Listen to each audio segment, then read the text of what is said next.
Tuhan, ada satu pertanyaan yang masuk. Shalom Bu Ruth, saya mau tanya, kenapa ya terkadang kalau hal-hal yang kita ini hanya pingin jadi, biasanya kan kita bicara dalam hati, tidak sampai kita doakan, karena mungkin menurut kita sepele, atau kadang kita tidak terlalu berharap bisa terkabul, malah tiba-tiba diberikan. Tapi kenapa ya yang kita butuhkan sampai kita doakan sungguh-sungguh, bahkan puasa, malah belum terkabul. Terima kasih sebelumnya, God bless. Honestly ya, buat temen yang nanya ini, jujur, saya juga loh sering ngalamin. Dan saya juga sering tanya seperti itu. Saya mikir gini, kenapa ya? Malah nggak terlalu sampai ngoyo, cuman ya kepengen tapi nggak sampai gimana gitu loh. Malah cepet dapetnya.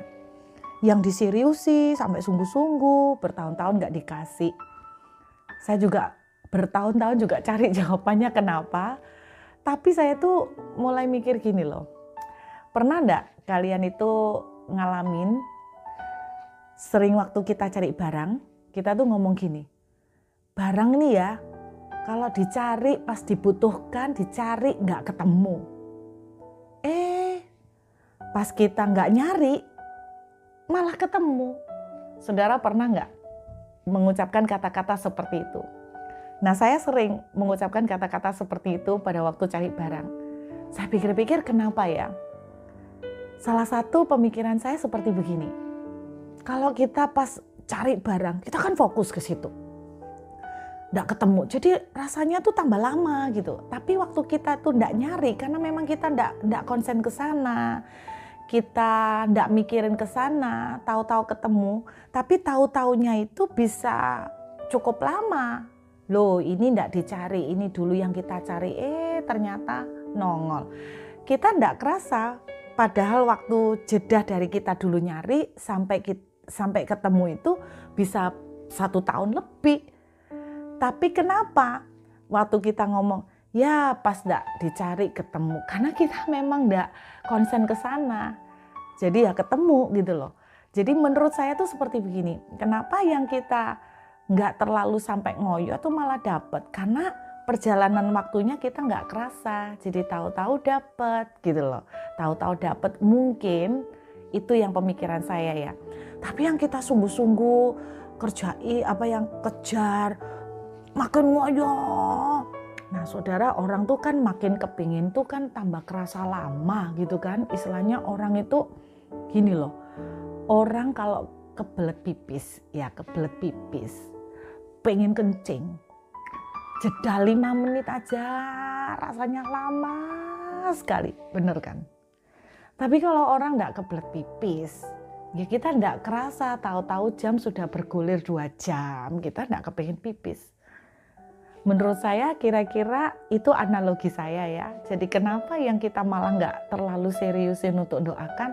Karena kita nggak mikir ke sana. Karena kita nggak fokus ke sana. Karena pikiran kita ke tempat lain. Sehingga waktu bergulir itu nggak kerasa. Sedangkan ya sama seperti kebelet pipis tadi. Karena kita fokus kebelet pipis. Akhirnya tambah kerasa lama banget ini nggak sampai-sampai. Aduh lama banget ini pintu toilet nggak buka-buka. Jadi saya tuh sering ngomong begini sama teman-teman. Orang itu di dalam doa itu kayak orang saudara, main layang-layang. Kadang-kadang kita itu perlu tarik ulur. Artinya jangan ditarik terlalu kenceng karena layang-layang itu bisa putus. Kadang-kadang kita itu dalam mendoakan atau menginginkan sesuatu, kita tuh perlu belajar untuk yang namanya ngomong sama Tuhan, tapi belajar untuk tidak terlalu ngoyo ke sana, tidak terlalu gandolin ke sana, sehingga tanpa kita sadarin, apa yang kita minta itu sudah jadi berhala. Dan kalau kita sudah memberhala ke sana, mau makan ingat itu, mau tidur ingat itu, melulu itu, perjalanan kita akan tambah jauh. Dan sesuatu yang dalam tanda kutip seperti menjadi berhala buat kita itu juga bahaya juga, malah nggak dapat. Jadi kata orang tua-tua zaman dulu ya, kalau main layang-layang ya kadang-kadang kita harus rela ulurin sedikit. Saudara, belajar untuk menikmati hidup, Jadi kalau memang sudah ngomong, udah minta, belum dikasih, coba alihkan, jangan terlalu fokus di sana terus. Karena semakin fokus di sana, semakin lama perjalanan kerasanya. Tapi coba didistract ke yang lain, melayani Tuhan, mengisi kehidupan dengan yang memuliakan Tuhan. Coba ganti dengan yang lain lah. Tiba-tiba kita enggak kerasa perjalanan kita udah nunggu 1 tahun mungkin, malah dapet. Jadi mungkin ini satu tips simple ya, jangan terlalu fokus di situ. Saya ingat kita pengkhotbah bilang begini, lemparkan rotimu ke air. Engkau akan menerimanya kembali tidak lama setelah itu. Roti itu kan bicara sesuatu yang yang penting banget, yang berharga. Nah, saudara bayangkan kalau orang tuh pegang 1 roti, terus disuruh lemparkan ke air, lo kan buang gitu loh.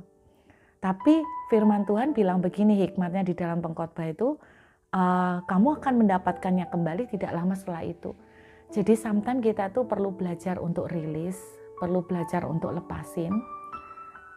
Sehingga ketika kita tuh belajar ngelepasin, kata Alkitab justru itu kita akan makin mendapatkan. Karena kita juga menunjukkan ke Tuhan bahwa buat kita Tuhan itu cukup. Kalaupun doa yang satu itu belum dikasih, apakah kita bisa berkata, I love you and you are enough for me. Engkau adalah cukup buat saya. Saya berdoa mudah-mudahan ini bisa menjawab pertanyaan saudara ya. Tuhan memberkati.